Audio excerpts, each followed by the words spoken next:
اهدنا الصراط المستقیم۔ بسم اللہ والصلاة والسلام علی رسول اللہ اما بعد۔ ناظرین، حج کے حوالے سے سوال و جواب کا سلسلہ جاری ہے۔ آج کے اس ملاقات میں ایک اہم سوال لے کر میں حاضر ہوں کہ شیخ محترم، کعبۃ اللہ میں جو گراؤنڈ فلور ہے وہاں پر صرف جو لوگ حج کرتے ہیں یا عمرہ کرتے ہیں انہیں وہاں پر طواف کرنے دیا جاتا ہے، لیکن بعض لوگ ڈمی احرام پہن کر وہاں پر گراؤنڈ فلور میں طواف کرنا چاہتے ہیں، تو ان کا کیا حکم ہے اس بارے میں بتائیں۔ بسم اللہ الرحمن الرحیم، الحمد للہ رب العالمین والصلاة والسلام علی رسولہ الکریم، اما بعد۔ محترم ناظرین اور معزز حجاج کرام،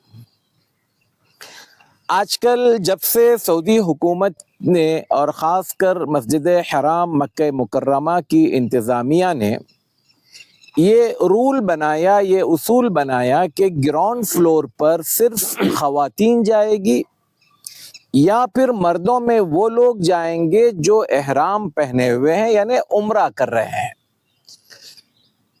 باقی کے جو لوگ طواف کرنا چاہتے ہیں نفلی طواف تو ان کے لیے اوپر first floor, second floor, terrace پر یہ سب کچھ انتظامات ہیں۔ اب ہمارے لوگ چاہتے یہ ہیں کہ وہ گراؤنڈ فلور سے طواف کریں، اب وہ عمرے پہ ہوتے نہیں ہیں تو کیا کرتے ہیں کہ ڈمی احرام یعنی چادریں اوپر سے لپیٹ لیا اور نکلے۔ دیکھیے اللہ کے رسول صلی اللہ علیہ وسلم کی ایک حدیث ہے، من غشنا فلیس منا، جو ہمیں دھوکہ دے، ہمیں دھوکہ دے یعنی ہم مسلمانوں میں سے کسی کو بھی دھوکہ دے، فلیس منا، وہ ہم میں سے نہیں ہے۔ یہ حدیث دنیا کے کسی بھی کونے میں لاگو ہوتی ہے۔ جو بندہ یہ کام کر رہا ہے وہ خود اس بات کی گواہی دیتا ہے کہ میں انتظامیہ کی آنکھوں میں دھول جھونک کر انہیں ایک طرح سے دھوکہ دے کر اندر جا رہا ہوں۔ میں ظاہر یہ کر رہا ہوں کہ میں عمرہ کرنے کا طواف کر رہا ہوں، جبکہ حقیقت میں عمرہ کرنے والا نہیں ہوتا ہوں۔ میں اپنے ان بھائیوں سے کہنا چاہوں گا، دیکھیں مکہ مکرمہ کے بارے میں علماء نے، سلف نے یہ بات کہی ہے کہ مکہ میں جہاں ایک نیکی کا بدلہ کئی گناہ بڑھا کر دیا جاتا ہے، وہیں پر ایک غلطی یا ایک معصیت کا گناہ بھی بڑا چڑھا کر دیا جاتا ہے۔ کیا خیال ہے آپ کا کہ آپ اللہ کے اس مقدس ترین گھر کے اندر دھوکہ دے رہے ہیں اور اپنی پیٹھ تھپتھپاتے ہیں کہ دیکھو میں نے اتنے عمرے کیا، اتنے عمرے کیا۔ سوال یہاں پر یہ پیدا ہوتا ہے کہ مرد حضرات فرسٹ فلور سے طواف کیوں نہیں کرتے؟ بھئی نیچے سے آپ 3 4 مرتبہ طواف کرتے ہو، 3 مرتبہ 4 مرتبہ طواف کا مطلب ایک طواف 7 چکر کو طواف کہتے ہیں، ورنہ ایک چکر کو شوط کہتے ہیں۔ جب بندہ نیچے سے اتنا طواف کر رہا ہے، بھئی اوپر سے ایک کر لو۔ جی ہاں، اب نیچے سے گنتی بڑھتی ہے، لوگ گنتے ہیں میں نے اتنے طواف کیے، میں نے اتنے طواف کیے۔ تو اس حوالے سے میرا ذاتی مشورہ یہ ہے کہ آپ اگر اس کے پیچھے اجر چاہتے ہیں، ثواب چاہتے ہیں، اللہ کی رضا چاہتے ہیں، تو آپ وہ کام کیجئے جو انتظامیہ نے آپ کو لاگو کیا ہے۔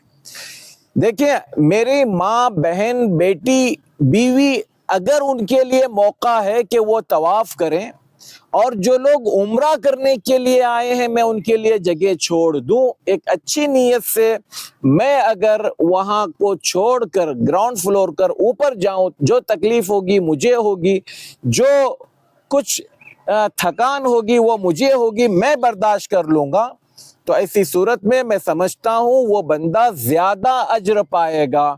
ہاں اگر کسی کو اپنی گنتی بڑھانا مقصود ہو، اجر سے اس کا کوئی مطلب نہیں ہے، تو پھر وہ یہ کام کرے گا۔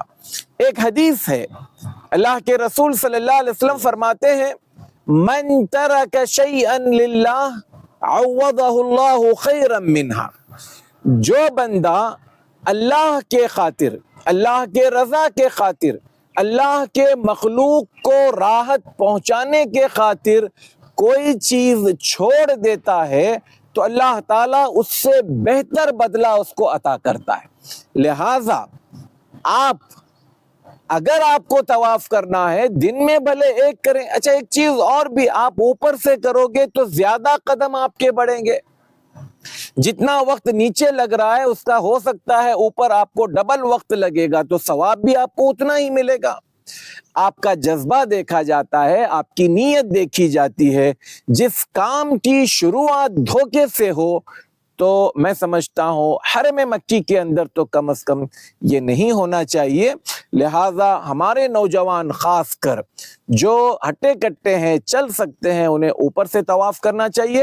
خواہ مخواہ اس طرح کے ڈمی احرام پہن کر، فرضی احرام پہن کر، دھوکے کے احرام پہن کر نیچے جا کر بار بار طواف کرنے سے گریز کرنا چاہیے۔ اور یہ بھی ایک بات یاد رکھیں کہ بعض اوقات وہ لوگ اگر پکڑ لیتے ہیں تو یہ ایک چیز بہت واضح ہے، اس طرح کی چیزیں بار بار جب پکڑ میں آتی ہیں تو پھر ان کے سختی کا عالم بڑھ جاتا ہے، پھر نئے قانون لاتے ہیں۔ اس لیے جو لوگ نئے عمرے کے لیے آ رہے ہیں ان کے لیے جگہ خالی رکھیں، اور ہماری ماؤں بہنوں کے لیے آپ جگہ خالی رکھیں تاکہ مطاف کی جو جگہ ہے ان کے لیے کافی ہو جائے، اور مرد حضرات اپنی طاقت اور قوت کی بنیاد پر جتنا وہ طواف کر سکتے ہیں اوپر سے طواف کریں۔ انشاءاللہ اس سوچ پر، اس جذبے پر بھی وہ اپنا اجر لے جائیں گے۔ اللہ تعالی ہمیں خیر کے کاموں کو ان طریقوں پر ادا کرنے کی توفیق دے جو اللہ اور اس کے رسول صلی اللہ علیہ وسلم کو خوش کرنے والے ہیں۔ آمین۔ السلام علیکم ورحمۃ اللہ وبرکاتہ۔ وعلیکم السلام ورحمۃ اللہ وبرکاتہ۔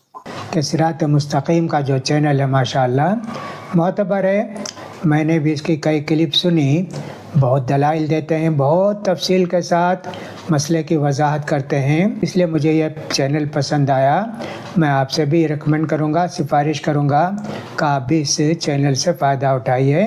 اللہ تعالیٰ آپ کو جزائے خیر دے۔